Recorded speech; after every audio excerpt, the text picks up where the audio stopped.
Good morning, boys and girls. Welcome along to Wednesday Learning Target today to learn how to use if when starting sentences. Now, as it says on the right-hand side of the screen here, these are what we call quality writing skills. Now, we don't expect you to do this particular technique every single time you pick up a pen or you type on your computer. But every now and again, maybe once every time you do a little bit of writing, it will just add a bit of depth, a bit of quality, and just basically show us that you are listening really hard to the extra things that we're trying to get you guys to do, okay? Now, this is a brand new skill, you've not done it before, and we're going to try and get you to relate it to one of the chapters in Kenzuki's Kingdom. But let us explain how it works first of all. So these are called if, then sentences. So as it says on the screen, the if, then are made up of three separate parts. So what that kind of means is, what you're trying to do with the if is basically build up a little bit of context, build up a little bit of history, think about certain things that could have happened, just to basically paint a picture for the person that's writing about something maybe that they had been dreaming or thinking or considering in a different sort of time.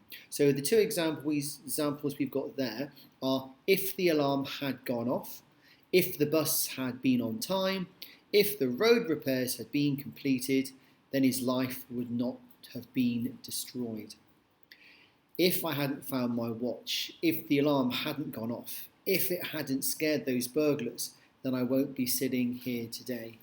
So technically speaking, you don't actually need the next two ifs. This sense of repetition just basically builds up a bit of a story, a bit of a personality within the task that you are doing. So we're looking for you to build up three clauses, three starts of sentences by using if, and if. And we're relating it to chapter number 5 of Kenzuki's Kingdom. So that's the blurb, that's the start of Kenzuki's Kingdom there, chapter number 5 today, which I'm reading to you guys. So if you've not had a chance to read it yet, go and click on the link so you can hear what happens. The chapter's called I, Kenzuki. So when you start to write these if sentences, what you're trying to do is to think of, we call these power of three adjectives. So by the power of three, it's a particular literary technique whereby we don't just use one adjective or one particular clause. If we use three, it's kind of like the Goldilocks effect. It's just enough. It's not too much description. It's not too little description. We would kind of say just right, really. So you're looking to build up the ifs using these three different clauses, three different statements. We need to think about using some emotion.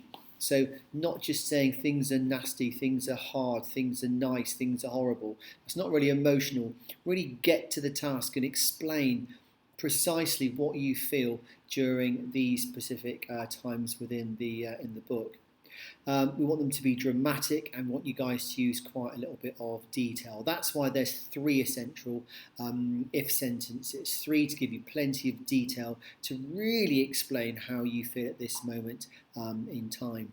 So the task is, once you've listened to or you've read chapter 5, imagine that you're Michael and you're waking up on this island and you see somebody for the first time. That's basically how chapter 5 begins. Michael by now has had the not the shipwreck, but he's come off of the boat and he's woken up on this island.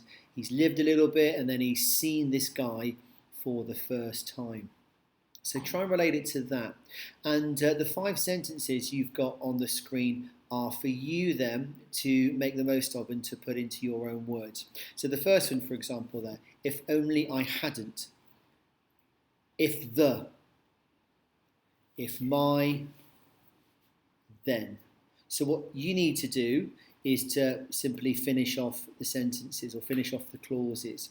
For example, if only I hadn't fallen overboard, if the storm wasn't really, really bad that night, if my parents had been looking out for me, then I wouldn't be waking up on this beach.